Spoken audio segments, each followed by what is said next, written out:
24 जुलाई 2010 देश की राजधानी में एक बहुत बड़ी प्रेस कॉन्फ्रेंस चल रही थी। सामने बैठे थे केरल के मुख्यमंत्री वीएस अच्युतानंदन। एक ऐसा सच सामने आने वाला था जिसने पूरे देश की नींव हिला दी। मुख्यमंत्री अच्युतानंदन ने बहुत ही गंभीर आवाज में कहा, पॉपुलर फ्रंट ऑफ इंडिया यानी पीएफआई पूरे केरल को एक मुस्लिम राज्य बनाना चाहता है। उनके पास पैसा आ रहा है, वो गैर मुस्लिम लोगों को इस्लाम में बदल रहे हैं।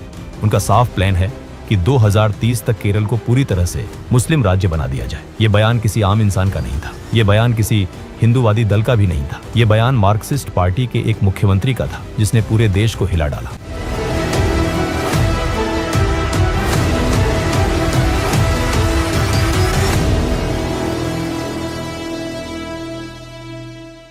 उन्नीस में जब बाबरी मस्जिद का ढांचा गिरा तो देश भर में एक राजनीतिक उथल-पुथल मच गई। इसी माहौल का फायदा उठाकर केरल में 1993 में नेशनल डेवलपमेंट फ्रंट यानी एनडीएफ नाम का एक संगठन बना। बाहर से देखने में यह संगठन माइनॉरिटीज के हक की बात करता था, लेकिन अंदर ही अंदर ये एक खतरनाक रूप ले रहा था। इन्होंने अपने लोगों को फिजिकल ट्रेनिंग और हथियारों की ट्रेनिंग देना शुरू कर दिया। उसी समय भारत में सिमी यानी students Islamic movement of India नाम का एक और संगठन काम कर रहा था।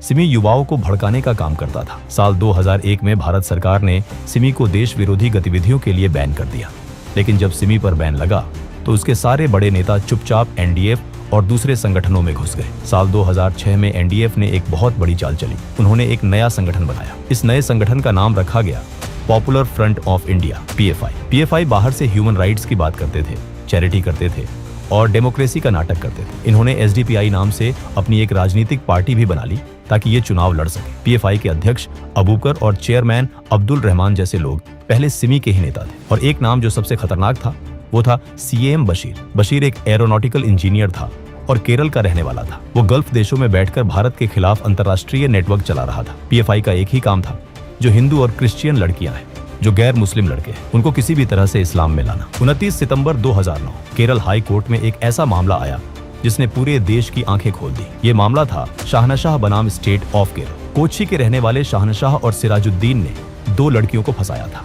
एक हिंदू लड़की थी और एक क्रिश्चियन लड़की। शाहनशाह कॉलेज में एमबीए कर रहा था और वो उस हिंदू लड़की का सीनियर था। पहले वो दोस्त बने, फिर उनमें नजदीकियां बढ़ी। शाहनशाह उसे अपने घर ले जाता था और अपनी माँ से मिलवाता था। उसकी माँ उस हिंदू लड़की को मुस्लिम रीति रिवाज बताती थी और हिंदू धर्म की बुराइयां गिनाती थी। जब लड़की पूरी तरह से उसके जाल में फंस गई तो एक दिन शाहनशाह ने उससे कहा कि तुम्हें इस्लाम कबूल करना होगा। अगर तुम ऐसा नहीं करोगी तो हमारे पास एक ही रास्ता है, हमें ये रिश्ता यही खत्म करना होगा। लड़की पर चारों तरफ से दबाव बनाया गया। इसी तरह क्रिश्चियन लड़की के साथ सिराजुद्दीन भी खेल खेल रहा था। शाहनशाह उस हिंदू लड़की को कई लोगों से मिलवाता था। ये सारे लोग पीएफआई से जुड़े थे। इनमें पीएफआई की महिला विंग की कार्यकर्ता भी शामिल थी, जिनका काम सिर्फ इन लड़कियों का ब्रेन वॉश करना था। कुछ समय बाद इन दोनों लड़कियों को एर्नाकुलम से मल्लापुरम ले जाया गया। वहाँ एक घर में उन्हें 2 हफ्ते तक रखा गया। जब 2 हफ्ते तक लड़कियां घर नहीं आई तो उनके परिवार वाले पुलिस के पास गए। पुलिस ने छापा मारा और उन लड़कों को पकड़ लिया। कोर्ट में जब सुनवाई हुई तो क्रिश्चियन लड़की ने बताया कि जब उसे मल्लापुरम में रखा गया था तो सिराजुद्दीन ने उसके साथ जबरदस्ती करने की कोशिश की थी। सिराजुद्दीन पर 377 का मुकदमा लगा। जज ने जब ये पूरा मामला देखा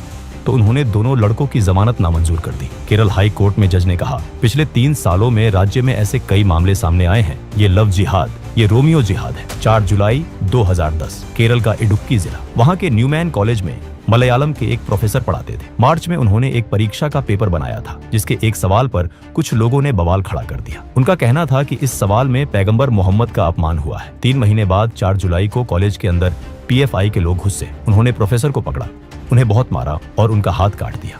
पूरा केरल दहल गया। मुख्यमंत्री अच्युतानंदन ने तुरंत पुलिस को कठोर कार्रवाई करने का ऑर्डर दिया। पुलिस ने पूरे राज्य में पीएफआई के दफ्तरों पर छापे मारे। जब छापे पड़े तो जो चीजें अंदर से मिली वो किसी भी देश की सुरक्षा के लिए खतरा थी। दफ्तरों से ऐसे वीडियो मिले जिनमें तालिबान लोगों को सजा दे रहा है। भारत के विरोध में छपी हुई पुस्तकें मिली हैं और बहुत सारे ऐसे कागज मिले जो बताते हैं कि पीएफआई के पास बाहर से बहुत पैसा आ रहा है। 23 अप्रैल 2013 कन्नूर का नाराट इलाका। केरल पुलिस की खुफिया विंग को खबर मिली कि थनल चैरिटेबल ट्रस्ट के नाम पर एक योगा और पर्सनैलिटी डेवलपमेंट कैंप चल रहा है, लेकिन ये कैंप अंदर से कुछ और ही था। पुलिस की एक टीम ने पूरी तैयारी के साथ उस इमारत को चारों तरफ से घेर लिया। जैसे ही पुलिस अंदर घुसी वहां का नजारा देखकर उनके होश उड़ गए। अंदर कोई योगा नहीं हो रहा था। वहां पीएफआई और एसडीपीआई के 21 लोग मौजूद थे जो तलवारों, लाठियों और बम बनाने की ट्रेनिंग ले रहे थे। ये नाराट का हथियार ट्रेनिंग कैंप था। इसके बाद ये केस एनआईए को सौंप दिया गया और 2016 में एनआईए की स्पेशल कोर्ट ने इन 21 लोगों को यूएपीए और आर्म्स एक्ट के तहत सजा सुनाई। लेकिन ये लोग सिर्फ हथियारों से हमला नहीं कर रहे थे, इनका सबसे बड़ा हथियार था दिमाग को कंट्रोल करना। और इसी काम को अंजाम दे रहा था एक पढ़ा लिखा इंजीनियर जिसका नाम था अब्दुल राशिद अब्दुल्ला। राशिद केरल के कासरगोड का रहने वाला था। वो देखने में बिल्कुल आम इंसान लगता था, लेकिन उसका दिमाग नफरत से भरा हुआ था। राशिद बहुत ही चालाकी से टेलीग्राम और डार्क वेब का इस्तेमाल करता था और केरल के पढ़े लिखे और अमीर परिवारों के युवाओं को निशाना बनाता था। वो उन्हें हाई क्वालिटी के वीडियो और ऑडियो भेजता था, जिन्हें खास तौर पर मलयालम भाषा में बनाया गया था। राशिद जैसे लोग पीस इंटरनेशनल स्कूल जैसी जगहों का भी इस्तेमाल कर रहे थे। ये स्कूल बाहर से सीबीएसई सिलेबस पढ़ाने का दावा करते थे, लेकिन अंदर ही अंदर मुंबई के बुरुज रियलाइजेशन नाम के पब्लिशर की किताबें पढ़ाई जा रही थी। इन किताबों में कट्टरपंथी बातें भरी हुई थी। मासूम बच्चों के दिमाग में ये डाला जा रहा था कि जिहाद ही सबसे बड़ा काम है। सरकार ने जब इस बात का पता लगाया तो पुलिस ने तुरंत एर्नाकुलम के पीस इंटरनेशनल स्कूल को बंद करवा दिया, पर तब तक काफी नुकसान हो चुका था। राशिद की बातों में आकर कासरगोड के लगभग 21 लोग भारत छोड़ने का फैसला कर चुके थे। ये लोग कोई गरीब या अनपढ़ नहीं थे। ये डॉक्टर, इंजीनियर और एमबीए पास युवा थे। इन्हें सिर्फ धर्म के नाम पर अंधा कर दिया गया था। साल 2016 एक लड़की जिसका नाम था अखिला अशोकन। अखिला एक 24 साल की स्टूडेंट थी जो होम्योपैथी की पढ़ाई कर रही थी। अचानक एक दिन अखिला ने अपना धर्म बदला और अपना नाम हादिया रख लिया। हादिया के पिता केएम अशोकन एक पूर्व सैनिक थे। उन्हें जब पता चला कि उनकी बेटी ने धर्म बदल लिया है तो उनके पैरों तले जमीन खिसक गई। उन्होंने तुरंत कोर्ट का दरवाजा खटखटाया और कहा कि उनकी बेटी का ब्रेन वॉश किया गया है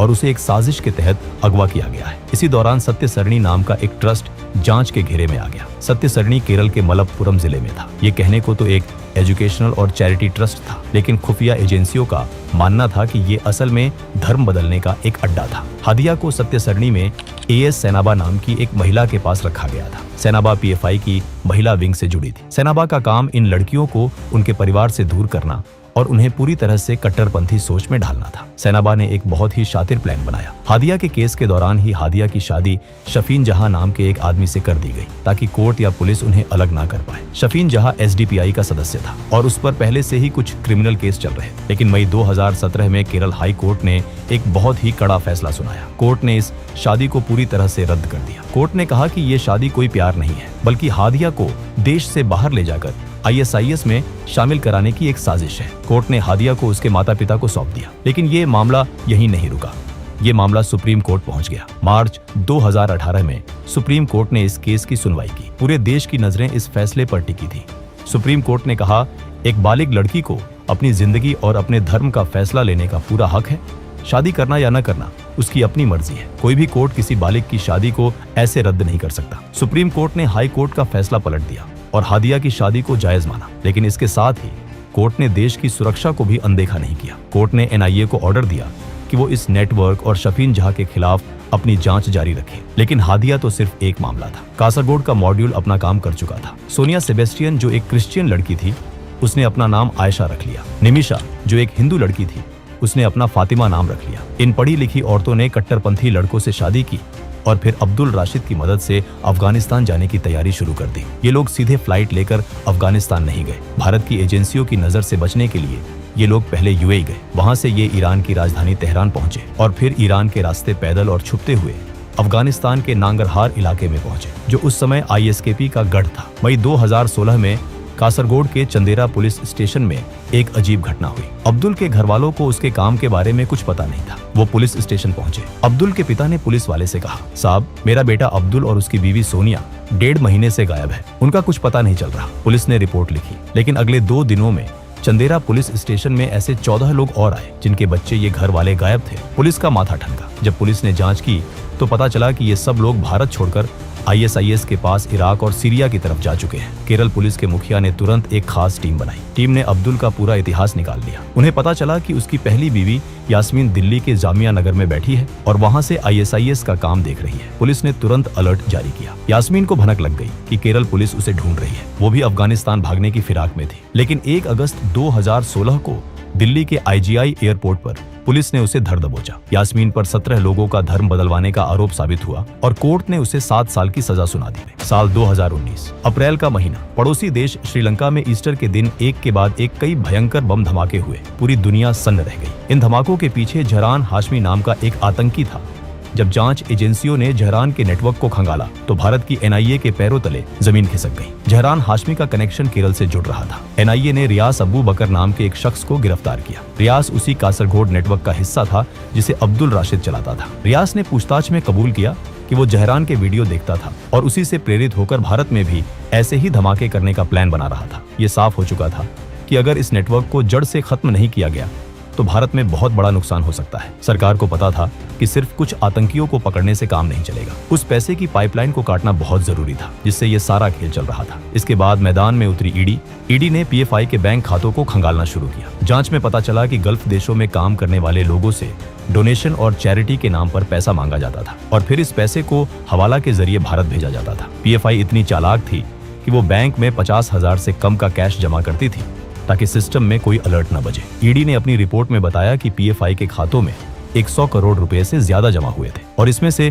करीब 1.36 करोड़ रुपए सिर्फ और सिर्फ देश विरोधी कामों के लिए इस्तेमाल हुए थे। सबूत पक्के हो चुके थे। अब वक्त था सीधा वार करने का। 22 सितंबर 2022 की आधी रात पूरे देश में एक बहुत बड़ा ऑपरेशन शुरू हुआ। एनआईए, ईडी और राज्यों की पुलिस ने एक साथ 15 राज्यों में पीएफआई के 93 ठिकानों पर छापेमारी की। ये भारत के इतिहास का सबसे बड़ा एंटी टेरर ऑपरेशन था। उस रात पीएफआई का पूरा ढांचा टूटकर बिखर गया। सैकड़ों नेताओं को गिरफ्तार कर लिया गया और फिर 28 सितंबर 2022 को गृह मंत्रालय ने एक नोटिफिकेशन जारी किया। सरकार ने पीएफआई और उससे जुड़े सभी संगठनों जैसे रिहैब इंडिया फाउंडेशन और कैंपस फ्रंट ऑफ इंडिया पर 5 साल के लिए बैन लगा दिया। सरकार ने साफ कहा कि पीएफआई का इस्लामिक स्टेट, आईएस और जमात उल मुजाहिदीन बांग्लादेश, जेएमबी जैसे अंतर्राष्ट्रीय आतंकी संगठनों से सीधा संबंध है और ये देश की सुरक्षा के लिए बहुत बड़ा खतरा है। नवंबर 2019, अफगानिस्तान का खुरासान इलाका। अफगान सेना ने आईएसआईएस के ठिकानों पर बहुत बड़ा हमला बोल दिया। इस हमले में अब्दुल राशिद मारा गया। अब्दुल के मरने के बाद उन 22 लोगों में से 10 महिलाओं ने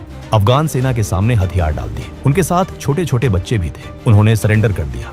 भारत की जांच एजेंसियों को जब ये पता चला तो वो अफगानिस्तान की जेल में इन महिलाओं से बात करने पहुंचे। जेल के एक छोटे से कमरे में भारतीय अधिकारी बैठे थे। उनके सामने सोनिया आकर बैठी। अधिकारी ने पूछा, तुम लोग यहाँ क्यों आए थे? सोनिया की आंखों में पछतावा था। उसने कहा, मैंने नहीं सोचा था कि हालात ऐसे होंगे। हम यहाँ इस्लामिक जिंदगी जीने आए थे जैसा हमें बताया गया था, लेकिन यहाँ ऐसा कुछ नहीं था। मैं भारत वापस जाना चाहती हूँ। मैं अब सिर्फ अब्दुल की फैमिली के साथ रहना चाहती हूँ। मैं वादा करती हूँ कि मैं कभी आईएसआईएस ये तालिबान से कोई नाता नहीं रखूंगी। इसके बाद निमिषा को कमरे में लाया गया। निमिषा के चेहरे पर कोई डर नहीं था। वो लगातार मुस्कुरा रही थी। उसकी गोद में उसकी 3 साल की बच्ची थी। अधिकारी ने गुस्से से कहा, तुम अपनी 3 साल की बच्ची को लेकर यहाँ आ गई। तुम्हें कोई पछतावा नहीं है? क्या तुम भारत चलना चाहती हो? निमिषा ने हंसते हुए और अकड़ते हुए जवाब दिया, मैं भारत तभी जाऊंगी जब मुझे वहाँ जेल में ना डाला जाए। मुझे मेरी फैमिली के साथ रहने दिया जाए, तभी मैं वापस आऊंगी। भारतीय अधिकारियों ने इन सब की बातें सुनी। जब वो वापस भारत आए तो भारत सरकार ने एक बहुत कड़ा फैसला लिया। भारत सरकार का रुख एकदम साफ है। जो लोग अपनी मर्जी से देश को धोखा देकर एक आतंकी संगठन में शामिल हुए, उनके लिए भारत में कोई जगह नहीं है। सरकार उन्हें वापस लाकर देश की सुरक्षा को खतरे में नहीं डालना चाहती और आज भी वो लोग अफगानिस्तान की जेल में सड़ रहे हैं। पूरे भारत से आईएसआईएस में शामिल होने वालों की कुल संख्या 100 से 200 के बीच थी और अगर सिर्फ केरल की बात करें तो वहाँ से 40 से 60 लोग गए थे। कासरगोड वाले नेटवर्क से 21 लोग अफगानिस्तान गए थे।